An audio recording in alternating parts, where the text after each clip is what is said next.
Hey Snowboard Addiction, Taevis here, and in this video we're going deep dive the backside board slide, figuring out what makes this trick work and what are some mistakes you want to avoid. We're going to start by breaking down some of my backside board slides, seeing the little tricks and techniques I use to make this trick approachable and usable on every single feature in the park. And we're going to start where we want to start with every trick breakdown, and that is the takeoff. Your takeoff on a backside board slide is very important because it goes and determines your sideways momentum. And sideways momentum is really crucial on rails because rails are a slippery surface. So when you're on a rail, any sideways momentum you have is going to carry throughout the full feature, causing you to drift across. What we want though when we hit a feature is to have our sideways momentum sync up so when we land centered, we're going to be able to continue that path with as minimal shift left to right as possible. That's just going to let us go and narrow in our balance point, and it's going to make the whole feature easier. There's two main ways we do this. First of all, you need to make sure that your angle of approach isn't too much. So here you can see my board is angled towards the feature, and this is something that you want to do because it makes it so you don't need to jump backwards. Having a little bit of angle will just set you up so you're going to angle yourself right to the center of the feature. With a perfect angle being so your board links up with the rail around halfway across it.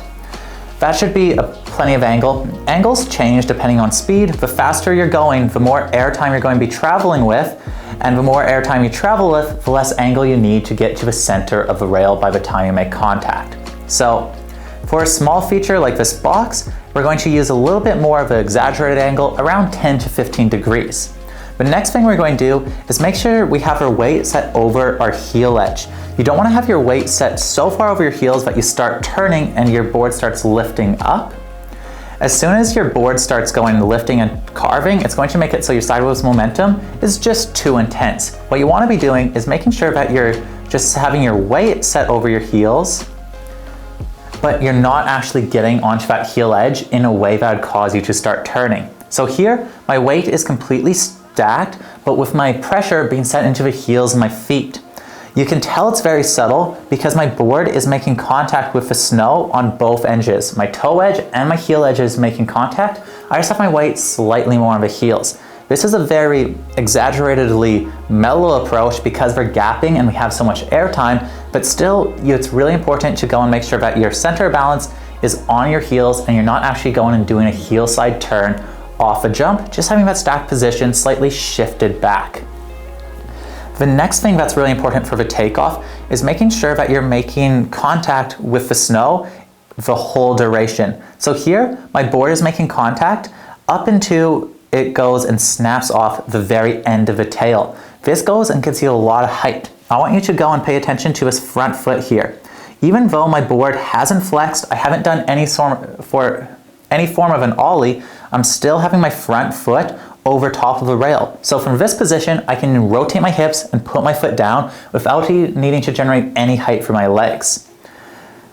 Because you can go and do an ollie, what will cause your board to flex upwards, give you more pop, give you more power, but just by letting your board maintain straight lines and making contact with the takeoff until you leave off the lip, your board will already be high enough up that if you're doing a backside board slide to your front foot, you can just from here rotate your hips and you're in the perfect backside board slide position.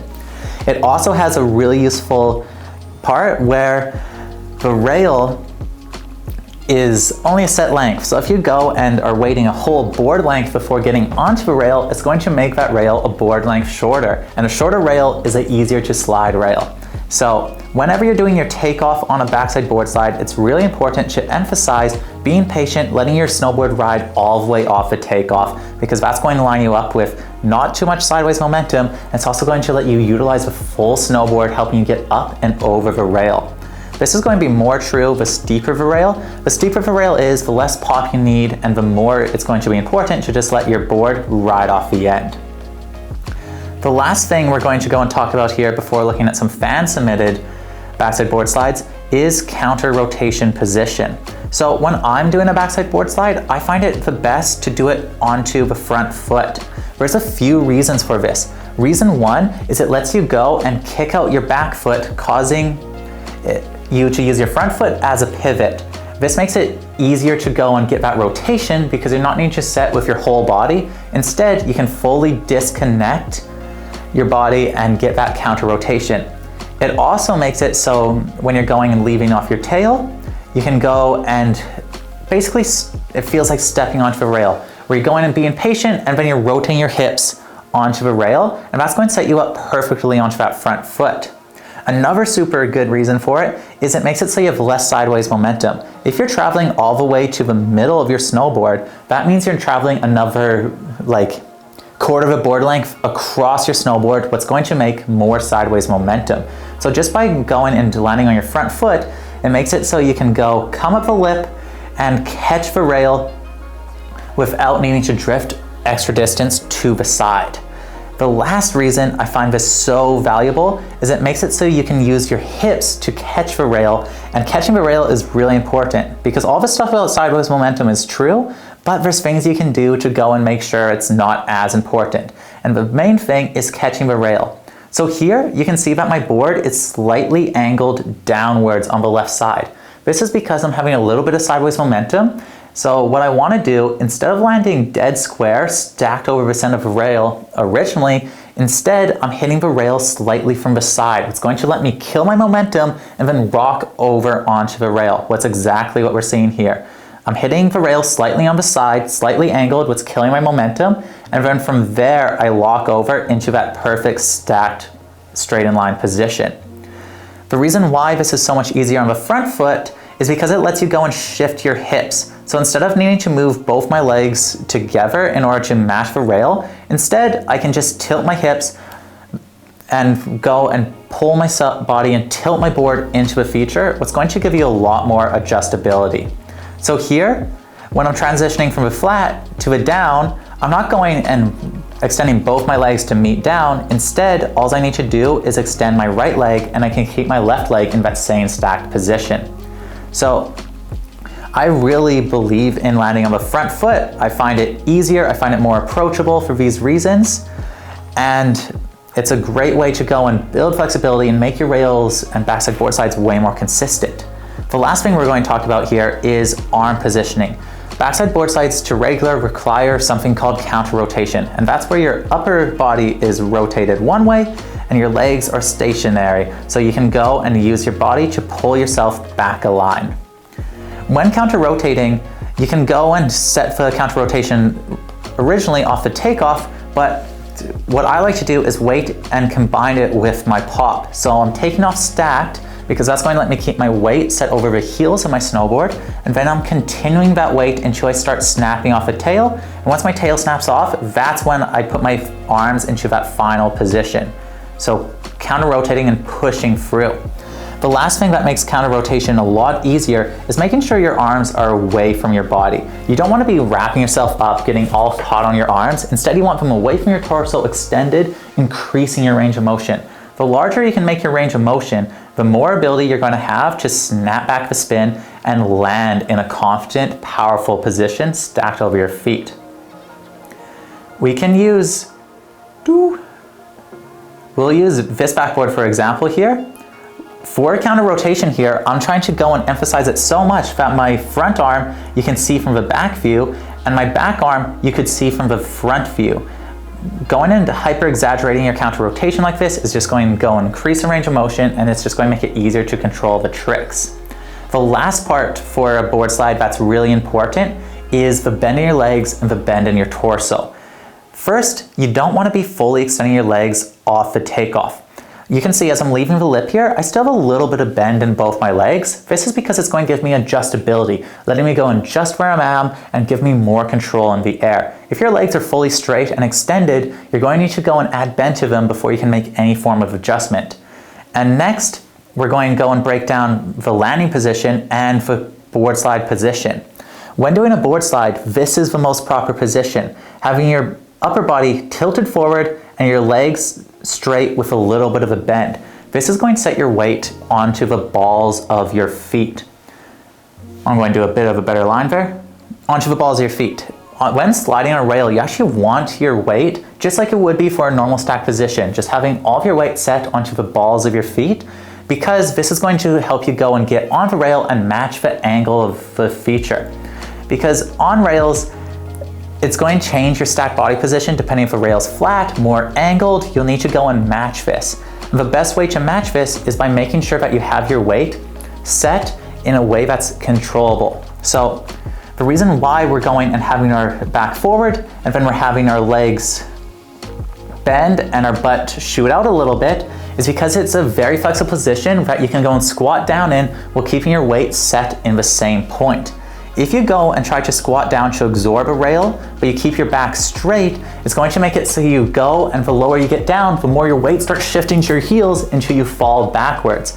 So what we want to do is make sure we keep a straight spine is the first step. If you go and start letting your spine round, you're going to go and put your weight too far forwards, because as you start rounding, it puts your weight more and more over your toes, what's going to not be good for balance. So every time you're going and having your chest go forward, it's because you're hinging forward. And you're hinging forward by letting your butt go down and then your butt come out. So the more your upper body goes down, the more your butt goes out to counterbalance it. And you end up in this really nice, strong, stacked position. Think of it a lot like squatting a weight. When you're squatting a weight, you're not trying to go full back, sit back like this, because it's too much weight, you're going to fall back. Instead, you're trying to have your weight set on the balls of your feet. And as you squat down, you go and counterbalance by letting your butt come out and your chest go downward. And that's just going to make you so much more balanced and make it so it's way easier to control and catch the rail. The next thing we're going to look at is some fan submitted videos, and we're going to see what kind of forms they're using. There's a mixture of mistakes and makes, and we're going to go and break them all down and see what we can notice. This is the first video we're going to look at here, and this is a fall that we've all done in the process of learning backside board slides. If you haven't done this fall, I'm confident you haven't fully grown to appreciate the backside board slide like I have. There's a few reasons this is happening, and we're going to start where we start with every trick, and that's the takeoff. So the first thing we are noticing here is a super straight-legged extension. Both of the legs are completely straight here, locked out. What this is doing is it's causing a tilt backwards. It's also going and making it so he isn't having any control or range of motion. Putting the weight too far onto the heel edge, what's going to cause his weight to be pushed backwards as he jumps up. And that's the next thing that we can really notice here is popping off before leaving off the takeoff. So instead of going and riding off the takeoff, he's going and extending his legs early, popping up, and you can see his board going airborne before he's all the way off the takeoff. If he were to go and wait until his board's all the way off the takeoff, it would make it a lot easier to go and sync up to the rail. But here, this is a really tough position to be in because the legs are fully extended, you don't have a range of motion, you set a lot of pressure onto the heel edge, so it's going to be pushing you backwards, and you have more rail to slide, and you're going to get on it sooner. So here goes to go catch the rail, but because the weight was set back on that takeoff by over straightening the legs and getting on the heel edge, his weight is set too far back onto the heels of his snowboard. And when the weight's set onto the heels of the snowboard with this straight position, there's not much you can do because you're not going to be able to shift your balance from this point. So instead of having the upper body hinged forward here, instead he's straight over the heels, sort of like if there was a pole there that doesn't let you bend. And when you do that and you get onto a rail and you're not absolutely perfect, it's going to result in a slip out quite often. This next example here is a good showing of why you need to make sure that you're using enough counter rotation and you're not going and curving at the spine. Because right here, the reason why this range of motion is limited is because of this curvature in the spine. With a straight spine, you'll have more power that you can go and work with and a more flexible platform. But as soon as you start to round that spine, it's going to be harder to move everything because you're starting to move your body on more axes of rotation than just the straight up and down. So the main issue here is just this curving in the spine. With a bit of a straighter spine here, we'll be able to give the arms more, initiate more of a counter rotation, and that will help get the board 90. The other thing that just will make this harder in general is when you're going and sliding like a rainbow rail, you really want to be onto your front foot. Onto your back foot when you're trying to go and bring it back, it's just a lot more technical of a trick. Middle of the board's hard, back foot's super hard. So by going and making sure you're on the front foot with a straight spine and good posture, it's going to make this trick a lot easier. Here, we have a really good first attempt at like some backside board slides. So this is a technique that Nev has just told me about and he really likes, and it's opening your upper body before getting on the feature. So here, he's approaching with his upper body already opened up, ready for that counter rotation, and legs straight. That's a really crucial thing if you're doing this step, is making sure that you're keeping your legs straight while you're doing your counter rotation. From here, once he gets onto the rail, he's shifting his counter rotation and getting that nice posture. You can see a little bit of rounding. This is limiting range of motion, but the arms are nice and spread out. The body weight is set in the general right direction. So this just needs slightly straighter, slightly more emphasis in the positioning. Here, this is a really useful way to get comfy with backside board slides, and it's doing a 50-50 to a backboard on like one of these transfer rails. That goes and just makes it so when you're on the feature, you don't need to worry about edge pressure or anything. You're already in your stacked position, then you just need to shift into your board slide. So if any features like that, they can be really good for going and working on and refining your backboard. This backboard attempt, I was told this was first tee, or like second backboard ever, and this is a really good one. So coming in, upper body rotated, getting that position and pulling it back, landing in a good spot. The only thing I'd say here is needs to be emphasized more. So this is a very straight upper body posture. What's going to work just fine on a flat box, but as soon as you start to get to down boxes, curves, weird shapes, this position is going to just be too stacked and unstable and unflexible to go and meet the different changing conditions of different features. So you probably know what I'm going to say, but I want this to be more angled this way and a bit more bend in the legs and a bit more emphasis in the arm positioning, because that's just going to be a more powerful platform that's going to work on different kinds of rails. Oh, we got another one here. Ooh. So this fall happens for a very particular reason, and that is just extending the legs completely straight off the takeoff and then getting onto the rail to compromise and straight-legged on the landing. If you're straight-legged hitting the rail, it's going to be really hard to absorb the impact and rebalance yourself. It's honestly going to be nearly impossible. So whenever you get onto a rail super straight-legged like that, it's going to be very dangerous. So make sure to go and keep that bend. Last section we're going to talk about, and that's going to be catching the rail and how you can really use it, especially on round features, to make your backside board slides a lot more flexible and a lot less finicky. Because if you're just relying on getting a perfect takeoff every time for a backboard, it's going to take a perfect takeoff to get it. So here is a super good example of catching the rail, and this is super hyper exaggerated. So you can see front foot making contact after the nose of a snowboard, and then shifting all the way over to the center of the board. So that's a lot of sideways momentum, and that's a lot of drifting. But what's being done really well here is controlling that momentum through this sideways angle of the board, angling the board, catching into it. This is why it's actually easier to backboard stuff like turbo tubes, because they give you a nice platform that you can jam your board into and slide over. Because that's exactly what's happening here. Kind of too much sideways momentum, hitting the rail early, and then angling the board in order to stop that momentum, and then shifting the board to flat afterwards. You don't want to rely this much on counterbalancing or catching the rail, but it's a great example. And just for people wondering, the reason why this isn't being needed to be done so much is it's just too much weight set on the heel edge, causing a heel set takeoff.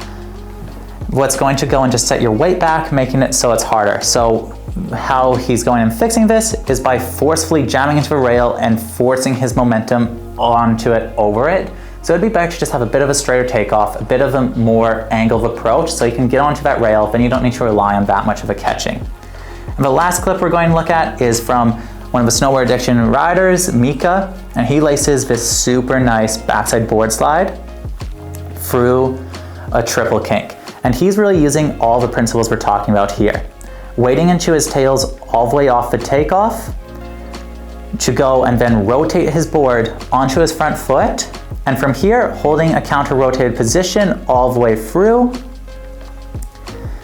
and then pulling it back at the end. If we want to get a little more specific for this breakdown, we can see he's not really going and catching the rail too much, and the reason why he doesn't need to catch the rail too much is because he's getting that nice straight takeoff. You can see he's leaving even a little bit off his toe edge, his heel slide is lifting, and that's just the power of setting your backside board slide over your front foot. It makes it so you can just go, pop, let your board ride off straight, rotate your board 90, and boom, you're perfectly over top of the rail. And from there, you can just slide through the whole feature and ride away clean. And that's the video. I hope you learned something new. There's a lot that goes into backside board slides, so even though we were deep diving, we couldn't cover everything here. But what you can do is you can sign up for video analysis on Addiction Plus. Addiction Plus is our online coaching service that lets you interact with me, Nev, every coach here at Snowboard Addiction. You can submit your clips and we can give you direct feedback, because everyone has their own unique issues with snowboarding that we can't cover in detail in a video. So if you're looking to go and improve your riding and you want our help to do it, check out Addiction Plus. It's the best platform to do it, and you can sign up now for a free trial. I'm Taevis from Snowboard Addiction, and my goal is to improve your riding.